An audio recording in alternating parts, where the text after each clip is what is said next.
Welcome to the Alain Elkann interviews, an unprecedented window into the minds of some of the most well-known and respected figures of the last 25 years. We're here with Kimberley Motley. Good morning. Good morning. You published a few months ago your last book, Lawless, where you more or less talk about your life, right, and about your experiences. You changed very much your life in the last 10 years, right? Yes. I mean, you come from Milwaukee, right? The most segregated city in the U.S., they say, Yes. Very, very, very tough environment. And this has given you strength, I guess, this is the reason why you became a lawyer or something like that, by seeing these injustices. They say that 50% of black men in Milwaukee under 40 somehow went to jail or go to jail or have problems with the law, right? Right. Yes. Milwaukee is a very different environment. That has a lot of problems for sure. I do think that Milwaukee is a very unique city. As you said, it is the number one most segregated city in the U.S. It's a city that incarcerates more black men than any other city in the U.S. So there's a lot of unfortunate problems with Milwaukee. My environment that I grew up in is I grew up in the city. I grew up with humble beginnings, I guess you can say.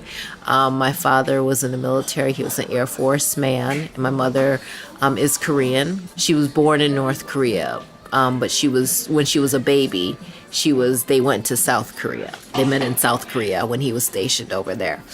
He originally is from Bastrop, Louisiana, which is a very, very small city in Louisiana. And actually, when he joined the military, it was illegal in Bastrop, Louisiana for people to interracially date or marry each other. So I thought that's interesting. But he went to Milwaukee as a kid, thanks to his parents. And my environment, even though there were issues in Milwaukee in terms of crime and the segregation and things like that, I feel like I grew up in a very multi-diverse environment where, my neighborhood was very African American. My household was obviously mixed with my mother and my father. My mother was the only Korean woman that I knew of in our community. And the schools that I went to was private schooling, and that was mostly comprised of white students. And so I was, sort of I don't want to say ethnic minority. I don't know. I guess what people would term is everyone has ethnicity, right? But I was the only black Korean. You have seen a lot of, let's call them bad things going around you, in your youth. Bad boys, bad girls, right? I did see things that I don't think every kid should see for sure. I definitely saw crime. But, I think a lot of people are sort of expect me to say, well, that's why I became a lawyer, because I wanted to fight for justice. And I don't think that's what it was. Why did you become a lawyer? I think it just felt right. It's just one of those things that made sense when I decided to do it. That you were very touched or interested in justice, right? No, I was very familiar with injustice growing up and seeing it, but I wouldn't say that I was on a crusade for justice necessarily. It just sort of happened. But then at the beginning of your life, when you were rather young, you were like Miss, you were very beautiful. You still are, but you were a very beautiful girl and you were modeling. I don't know where you... Well, to be honest, the whole Mrs. Wisconsin thing, that was in 2005. I was already an attorney by then, and I had my children. You have 3 children, right? I have 3, yes. Were you married? Yes. So you were an attorney for a long time, for quite some time in Milwaukee, right? Yes. I was attorney in Milwaukee for Milwaukee Racine, but for 5 years before I went to Afghanistan. There is in your book an episode about a young man called David, right, at the beginning of your book, who by mistake or by kills another child in a barber shop, right? And Then he went to a trial, was incriminated, and you tell this story. This happens in Milwaukee, right? Unfortunately, yes. And how is it to defend someone who, mistake or not mistake, is a criminal? Guilty. Well, I mean, I think it's fine by me, because I think, everyone has the right to a legal defense. We're in the U.S., including Milwaukee. So I personally really don't have a problem representing people who are guilty of a crime. Matter of fact, I think in a lot of ways it's even more important to represent people who are guilty, because that shows sort of the validity of rule of law, which is really what it comes down to. We all have rights. We all have the right to due process. And if someone's being accused of a crime, then there are certain constitutional protections that they're entitled to, and that should be respected. But then after a while, something happened in your life. No? You could go to Afghanistan for a training program of 9 months, I think. No? And the reason why you did it is because of money. That's Right. what they say. Right? Yes, it was completely financial. I was making enough, but I wanted to make more, and I wanted to So support what was your my husband doing? family. I think he was working. He has a MBA, but I think he was doing some financial job at the time. You're still married? Yes. And what did they say in the family when you decided to go to Afghanistan? Obviously, I wouldn't have went to Afghanistan had I not had the conversation and the blessing of Claude, because obviously a lot more parental responsibilities were going to be on him with me being away. Because the kids were in boarding school in another place. You moved them out of Well, they weren't in boarding school, but they were in school. Cherish wasn't, because when I left, my youngest Cherish, she was 2. Soul, my middle child, he was 7. And Diva, my oldest, was 12. So Cherish wasn't in school. She was 2 years old. But Soul and Diva were. So you went away by yourself. Right. How was it? Because then after 9 months you stayed. That wasn't money anymore, right? Well, no, it still was financial. But the reason why I stayed is because with what I was doing in Afghanistan, which was training and mentoring Afghan defense attorneys, the program wasn't as I thought it should have been. And so I no longer wanted to be a part of that program because I did not believe in it. The program was what? To teach to Afghan... To presumably teach and mentor Afghan defense attorneys in the country. Yeah, but how is law going? I mean, we have we don't know much about law in Afghanistan, right? Because what we see is war, we don't think of a normal life, right? Life where there is no war, in the country. I mean, I think that Afghanistan has laws. Certainly they don't, there's issues with the way laws are followed or not followed in the country. And I think because I saw those discrepancies is what encouraged me to stay in the country beyond the 1-year program. Because the program was actually a year long. But I mean, when you were there was a kind of war going on. The tension, it wasn't simple, right? There's still a war. They call it a post-conflict zone, but I don't think it's post-conflict. I think it's in conflict, and it's been in conflict for a while. But definitely, there was definitely tensions. There's definitely, issues. It's not a place that is like Western countries, like the UK or the US, certainly. And so what did you do? You decided to remain. Why? Well, I decided to remain because I was interested in seeing if I could represent people in the Afghan courts. So I'm a litigator, meaning I love going to court. I love fighting in court. And that's what I was doing in Milwaukee before I left. So it was a combination of my missing court, there being an opportunity to perhaps represent, frankly, foreigners that were locked up that I saw weren't being represented at all, or if they were represented, they weren't represented properly. And so that's what sort of piqued my interest. Also, I was doing research there too, in addition to representing people, because the experience that I had had in Afghanistan in terms of going to the prisons and going to the courts, I realized soon after how unique that was for a foreigner to do that. And because it was such a unique experience, there were other entities that wanted to hire me to provide my expertise on the experience that I had there. And so your expertise comes from before, right? From Milwaukee, in the sense that you, the difference of many lawyers or law people who go to school, they have a bourgeois upbringing, they suddenly find themselves faced to crime or things like that. Instead, you knew well the world you were defending or you were fighting for, right? I mean, this made a great help. It was a great help in your career, in your work. I think yes. Short answer, yes. I do think it's hard to teach street smarts.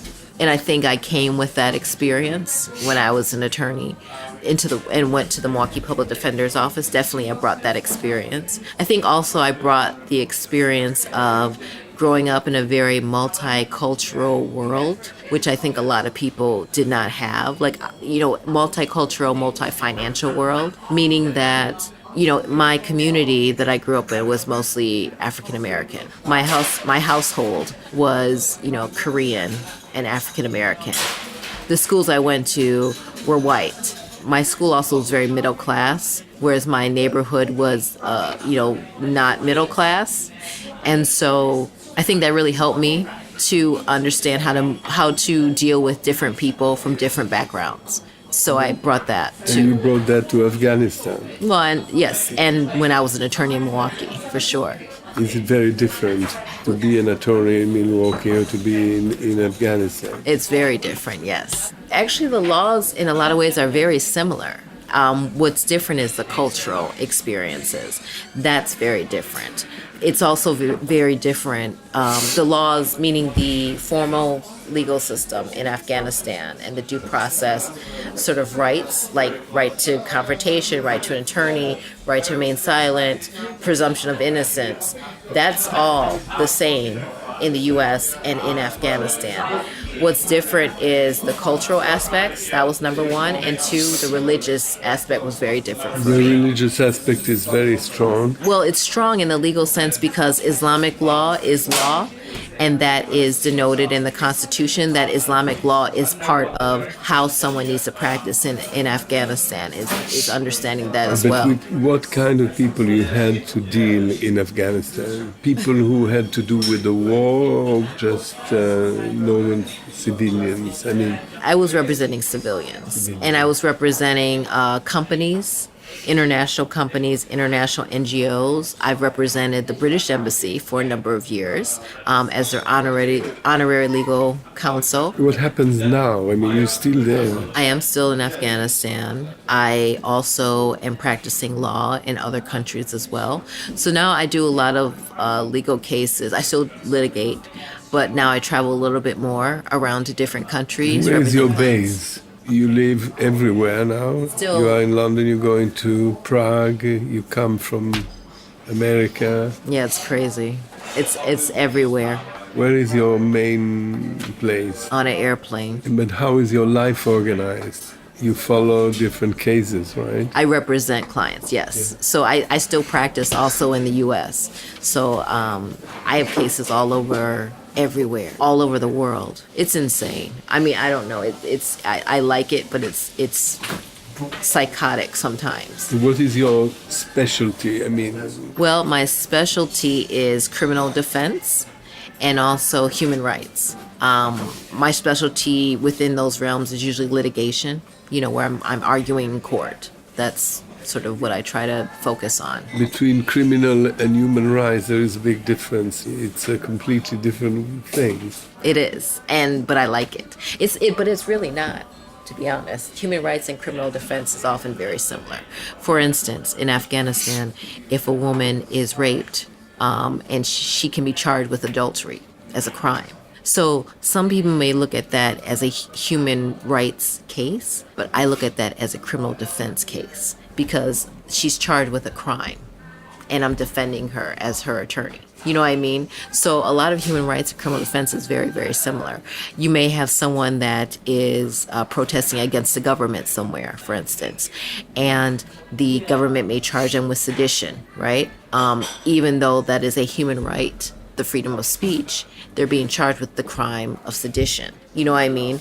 So whereas some people may look at things as human rights, I look at it as criminal defense because it's within the criminal sphere. Does that make sense? And nowadays there's a lot of Me Too, right, going on. I mean, this is a big problem at the moment in all over the world. Are you also working on that field? I mean, definitely it's something that I think is very valid, and I think it's good that there is a movement, a Me Too movement. From what I've seen, to be honest, in terms of the Me Too cases, and this is generally because I don't study it, but generally... You're not defending people in this kind of field? Not yet. But I see a lot of it is mostly like civil work where people are suing for money.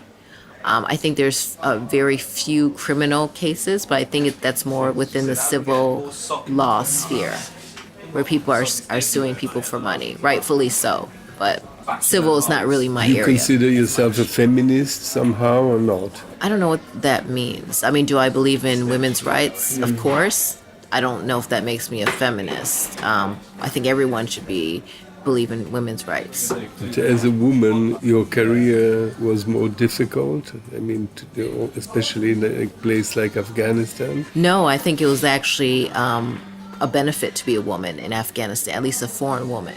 And the reason being because generally, if I'm a foreign woman, I've represented Afghan women, right? I'm able to talk to them. I'm able to interact with them. A foreign man would not be able to do that. I don't know if it's because of religious problem. I think it's more cultural. I don't think a foreign man would be as comfortable talking with an Afghan woman. And I think that, generally speaking, that other men may have an issue with a man talking to an Afghan woman. For a lot of clients that I have seen and a lot of people I've seen in prison, they refuse to be represented by someone of the opposite sex.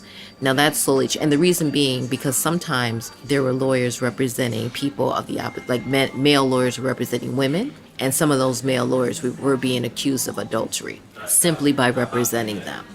So then it became a real burden for some lawyers to do that. And so that became an issue. Now I think there are foreign men that represent Afghan women. The point is, in terms of like me representing foreign women, me having it easier as a woman, is that as a foreign woman, I can represent Afghan women and I represent Afghan men. So I feel like I can see everything. Whereas if I was a foreign man, you could only see men. Exactly. So I think I get a more holistic view of the country. This is why you have been so successful, or accepted, let's say, so well accepted. Yeah, I think so. That's part of it, for sure. What kind of society is Afghanistan today? It's a complicated society. Like you said, it's a conflict zone. There's definitely issues. It's obviously a war. People are tired of fighting. I think generally. People just want to live in peace, like everywhere. They want their children to be safe. They want their children to go to school. But there's a lot of issues. There's a lot of unfortunate terrorist factions in Afghanistan, not just the Taliban, but a lot of really bad guys there that are trying to get control of the country, which is a problem. The presence of Taliban is very strong, and you had to deal with it? Unfortunately, everyone has to deal with them.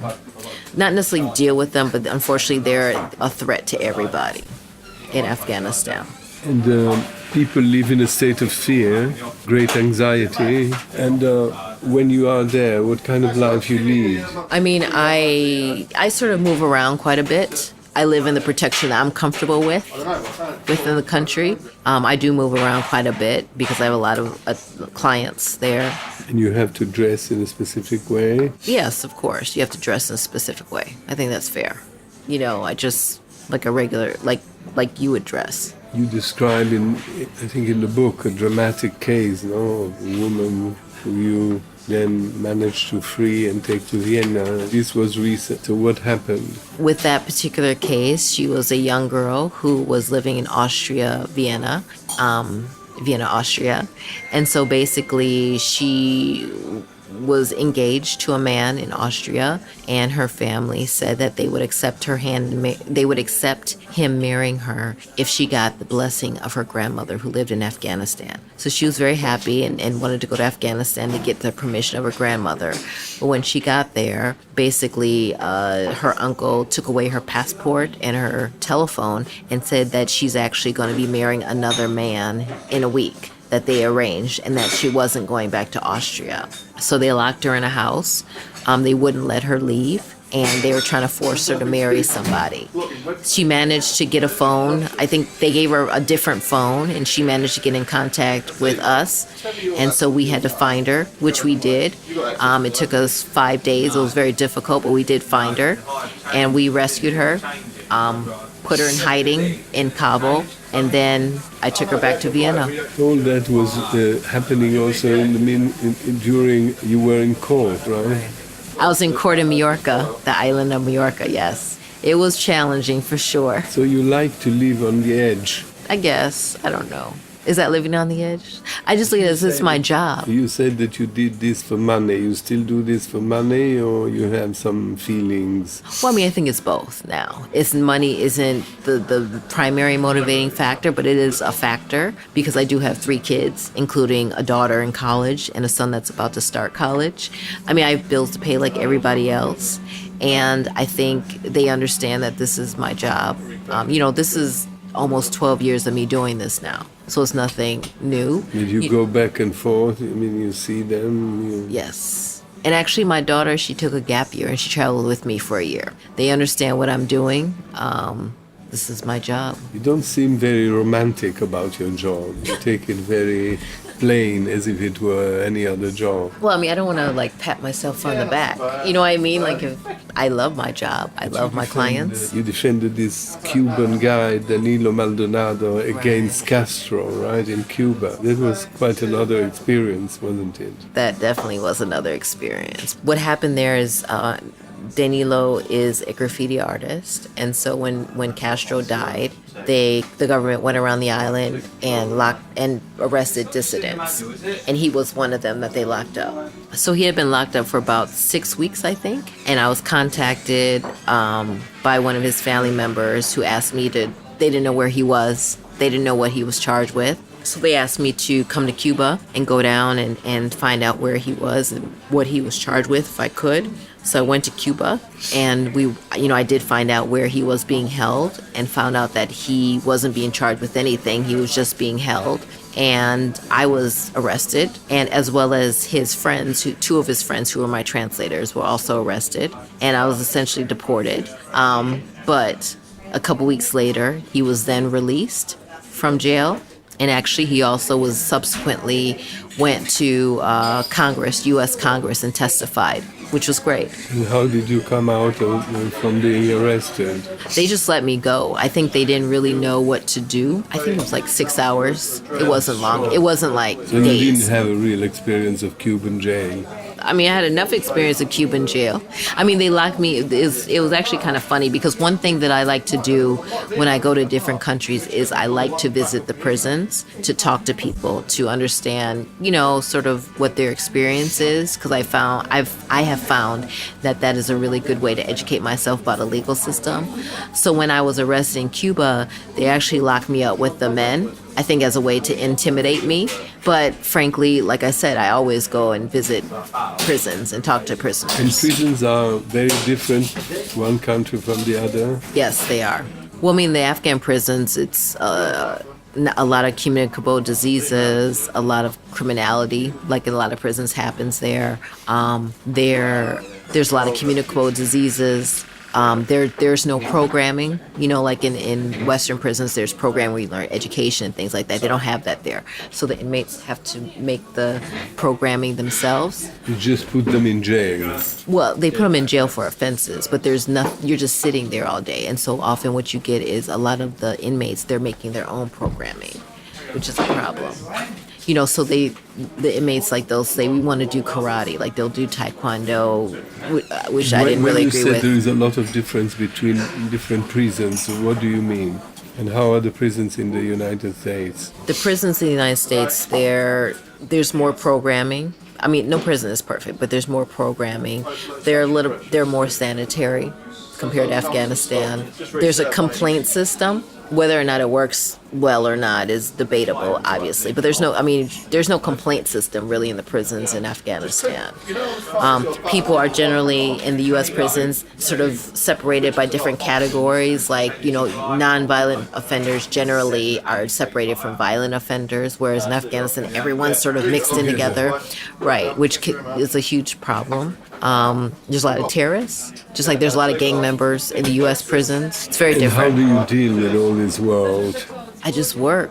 You know what I mean? I don't know. I guess To I'm defend so. the people who committed crime, what kind of experience it is? Well, I mean, you try to maintain a professional relationship. And why they become your clients? They know about you, their family know, and why are you so good? Because you succeeded many. I like my job. I like my clients. I believe in my cases. I try to put in the proper time to represent my clients well, which every client deserves that. So I think obviously that helps. What is the main thing to try to reduce the pain? Because anyway, they will have a pain, right? I mean, as a lawyer, you need to push it. You need to push timelines. I mean, you need to push the court. Make sure that you're available and ready to fight on behalf of your clients, which is really, really important. You need to know your case better than everyone, even more so than your client, obviously, in the situation. It takes a lot of time.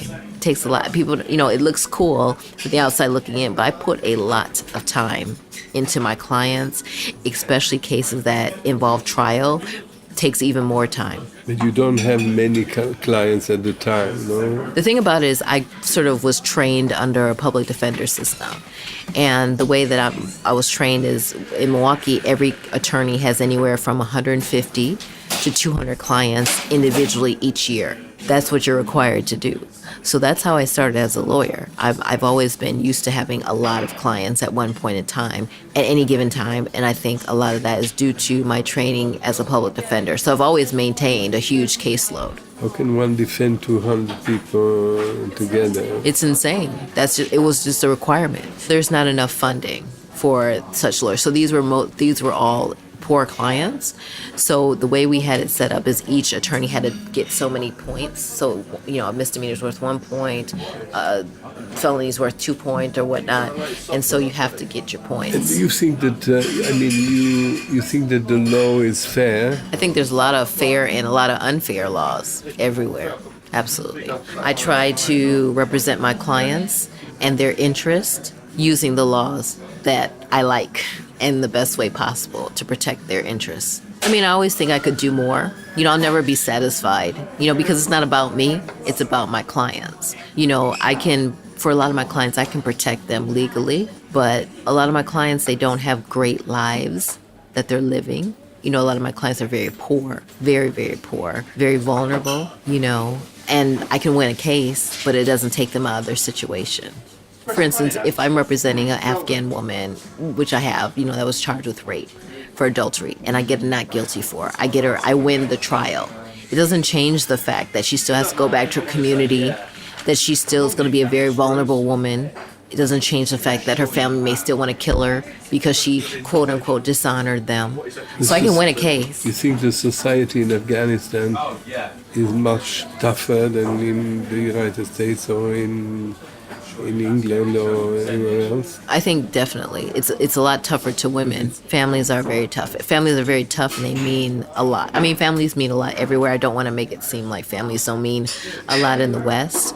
But more than mean, they're very traditional, right? That's the point. They're very judgmental, I think is a good way of putting it. They're very judgmental, and I don't know what traditional is, you know what I mean? But they're definitely very more judgmental, and I think because it's more of an uneducated society that they are willing to sort of discriminate against women more without any consequences, because it's not, there's more consequences to the The West. condition of a woman in Afghanistan is difficult. Oh yeah, absolutely. They're not free. They're not free.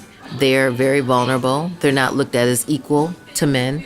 There's a lot of problems. And do you think that there is a will to improve, that things will change slowly, or this is the way it is? No, I think definitely there is a will for things to change for the better, especially for women. I mean, in my over 10 years of being in Afghanistan, I've seen more women in, politics, more women in law, more women doctors or in the medical field, more females being educated, more boys and girls being educated. And so those are great things that has improved, but it has so much more of a long way to go. You talked about politics. Are you interested in politics? Sure, I vote. I'm interested in voting. But getting into politics, I'm completely and utterly uninterested in going into politics, because politicians seem very horrible these days. In the U.S., whatever side, I don't believe in it. I mean, I think it's really up to the people. I think politicians there used to be honor in being a politician. It's not like that anymore, unfortunately. It's disgusting what's happening in the U.S. politically. Absolutely disgusting. It's so corrupt, and it shouldn't be that way. And as you said, you're going to vote. You have someone you respect that you're going to vote? I'll tell you who I won't vote for. I won't vote for Donald Trump. Absolutely not. There is another candidate that you may... Whoever is that other candidate, that's who I'm voting for. It could be Mickey Mouse. I'm going to vote for Mickey Mouse. I will not vote for Donald Trump. He's a horrible person. I think, it's one thing to disagree with somebody, which, there's been politicians who I've disagreed with, and that's fine. But it's more than a disagreement that I have with him. I think he, as a person, is horrible. And I think he's immoral. I think he's bad. I think he's corrupt. And, I think he's only worried about his own self-interest. And you like the previous president, Obama? Yes, I did. So you think this situation is hopeless? No, I don't think it's hopeless at all.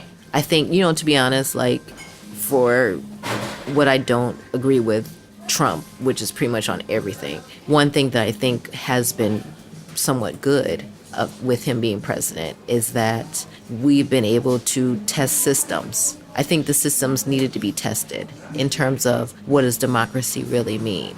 What is freedom of speech? How valuable is your vote? I think it's opened up a lot of people's eyes that needed to be opened. So that's a good thing. And how is the situation of America now in Afghanistan? Well, I mean, the troops are still there. There's obviously not as many military troops in Afghanistan as there were 5 years ago. But from what I see, it seems as though the U.S. government still has a vested interest in Afghanistan, and I hope they continue to be there. Them doing a good job. I think they're definitely doing what they can. I don't know. I mean, good job, I think, is relative, to be honest, but I think there's a value in them being there for sure. And what do you think about the other European countries?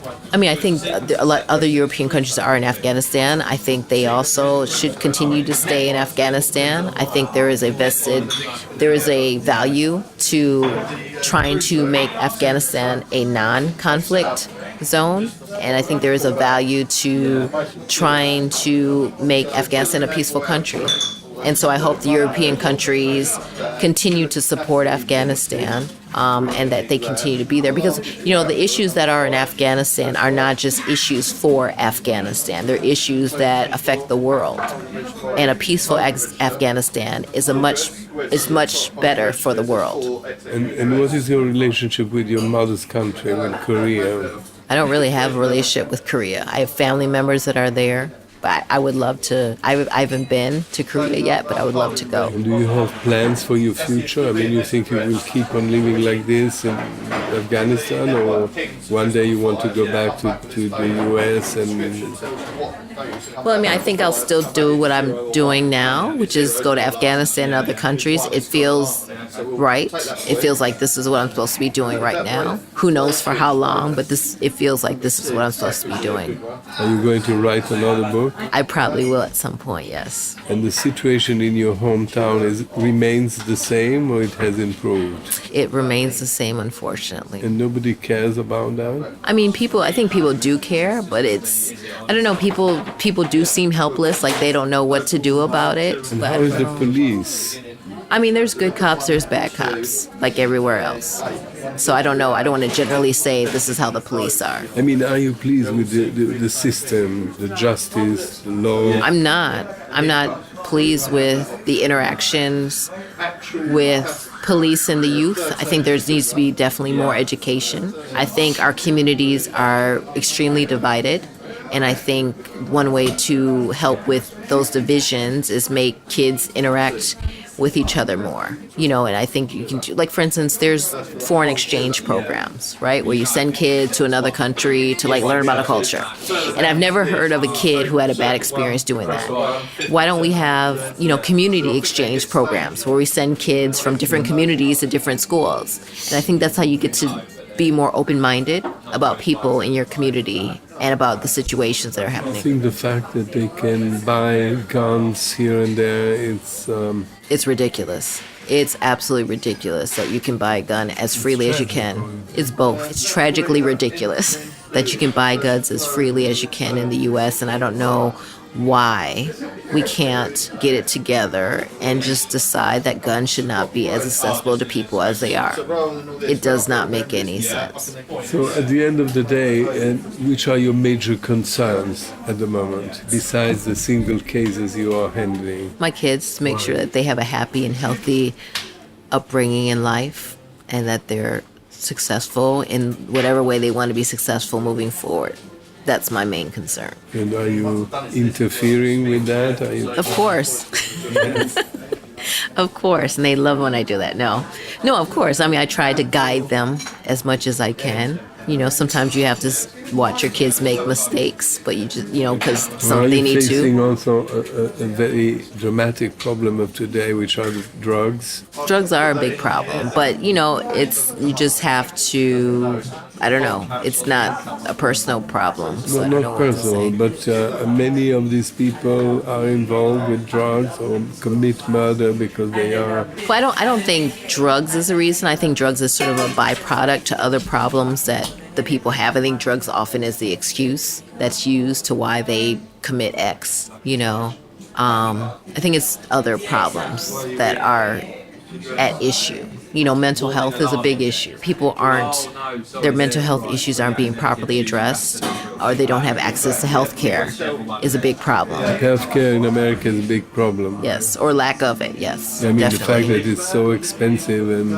Absolutely. So you think people live better? There are countries where you think that people are living a better life than others, or obviously? Oh, of course, yes, without question. But I think it's all relative. I've seen some people that live very, what we would consider poor in different communities, but they live a great life. They don't have the nuisances of technology and social media, and they're super happy. I saw this in Thailand, when I went to Thailand. Different communities. I went, it's not like a country where I can say everyone that's poor in this country is like super happy about it. It's just, you meet people, as I travel. You think that poverty doesn't necessarily bring you to crime? Oh, absolutely not. No, I don't think that poverty brings you. I mean, Lord knows we have a lot of people in the U.S. politician-wise that are very rich that are committing crimes. So I don't think because you're poor necessarily you're going to commit a crime. But definitely, of course, finances plays a role in a lot of people's minds when they're committing crimes. Alain Elkann interviews.